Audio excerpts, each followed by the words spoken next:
teams already beginning preparation for the next season.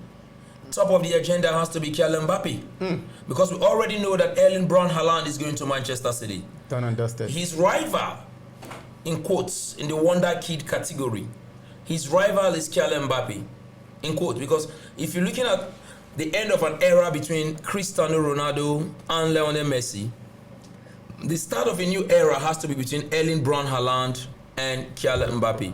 We already know where one is going to. We all know that Kylian Mbappe might go to Real Madrid, but he hasn't said he's going to Real Madrid, but he's cast in stone already.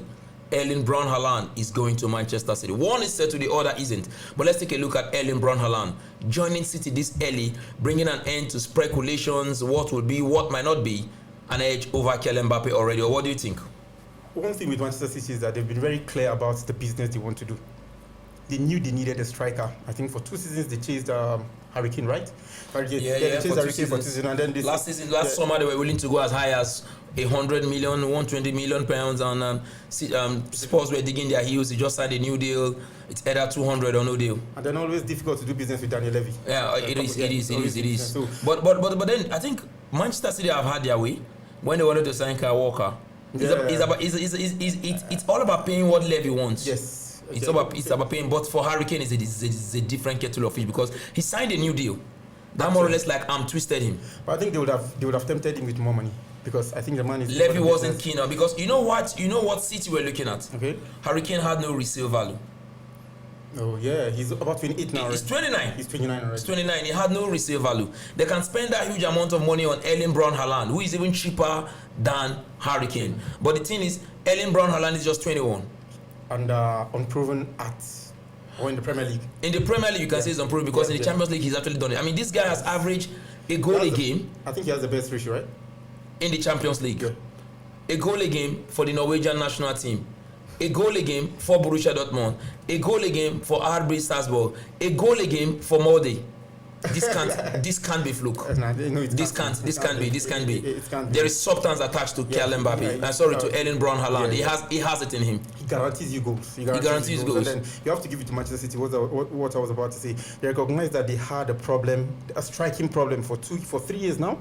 2 years they chased Harry Kane. They were not able to get him, and then they looked elsewhere, and then they got a fantastic player, a top level player. And then if you look at the way he carries himself, they are kind of players that you will need them to be a bit arrogant. And then I think he exemplifies that. Talking about Erling Haaland, the way he carries himself, and then the way he plays, the way if he misses a pass or he misses a shot, the way you see him reacts, and then how he's angry at himself. And then you say he's a player who looks hungry, who has desire, and then who pushes himself to try to be the best. And then he has forced himself into the conversation. There were pretenders around Mbappe. When Mbappe was the wonder kid, there were a lot of guys circulating today. Rashford, tomorrow this other player. You just keep on having kids coming around, and then Kylian Mbappe have always stood tall until the coming in of Erling Haaland, who actually made it clear that, hey, it is me who is going to challenge this guy.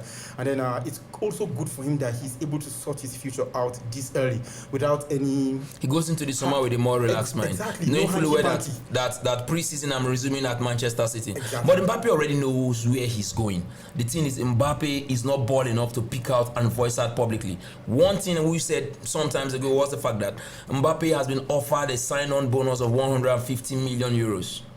The aim of going to Manchester City, of going to Real Madrid, is to make money. Yeah. Now at Madrid, he won't get 100% of his image rights, but in terms of earning per image right, he will earn more at Madrid than he will earn at PSG because Madrid is a bigger brand than Paris Saint-Germain. We have to admit it. Yes. But again, the 150 million euros that is going to be getting as loyalty bonus, sign-on bonus, will make up for the difference of whatever shirts he would think, whatever money he think you make from image right at Madrid. And remember, it's just a 2 years deal, so it's dicey.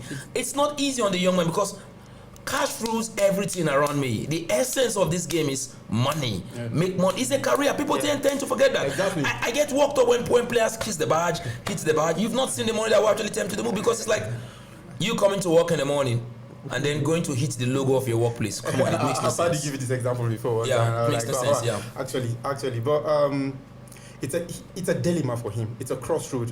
When the driver is driving, he doesn't know where he's going to, and then he has this road going left and going right. Then you have to.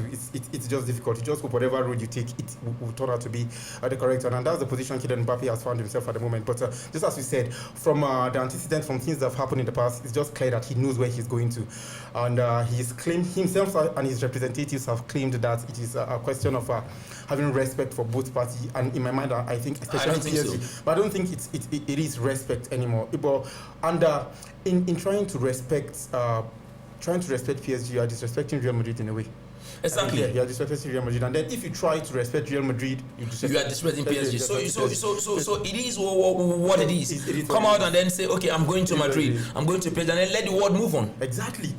Let the world move on. I'll have to admit, at some point, the whole saga started getting on my nerves and started becoming annoying, and I'm like, this is no Hollywood superstar. Come off it. Just come out and tell us where you are going to, so that we're clear that this is it. But hopefully we'll see an end to it. He said before the national team assignment in June, right? Yeah, in June. Yeah, when they're between for the Nations League, that he's going to make an announcement. And then we'll put an end to it if we'll see him in the Real Madrid white by next season, or maybe possibly PSG will have white jersey. Or see him in the PSG white. But the bottom line is, if he wants to stay at PSG, he should have signed by now. The noises these days are more pro-Madrid than it is anti-Madrid. Yes. Sometimes around last week it was anti-Madrid to a very large extent. Exactly. Then the pendulum swinged again, and it's now pro-Madrid. But what all of this does is it puts the player under unnecessary pressure when he finally moves or when he finally decides to stay. Exactly. Unnecessary pressure. Something that a big agent like Mino Raiola won't allow you to get to this case. A big agent like Mino Raiola will actually absorb the pressure of the player. Yeah, he will take the pressure of the player. You make the whole world feel like it is me that is holding it, not the player. Yeah, exactly. We've seen him done that severally. The Lukaku saga when he was about to leave Everton, finally in Man United. I remember the Jaja quotes he made and all of that. You know, Raiola. I mean, may he so rest in peace. But if Mino Raiola was still alive, the issue of Paul Pogba too by now would have had a clear picture where Pogba is going to. Very clear. We would have had a very clear. And I say, God rest his soul. We've missed him. We've missed some of the drama he brings into the game, and then some of the headlines he will make. And then you're speaking about how he handles his social media page the other day, and I went back and I was looking at it and I was like, damn man, this guy was one thing. Even when it was rumored that he was dead, he came back to the social media page and then said they killed me again, but I found a way to stay alive and all that. Then it was finally confirmed that he was dead. But what I made of that is his family and his agency trying to put hands on, like, let us be the one to break the news of his death and not the other way around. I think that's exactly what happened, because it appears to me that he was truly dead when the report came out that he was dead. Yes, he was truly dead, but they just had to control it. Exactly, and I think they did well. They did well. They did very well. It was masterfully handled, because when I want to believe that was when it was the same his Twitter handle that announced his death. Yeah.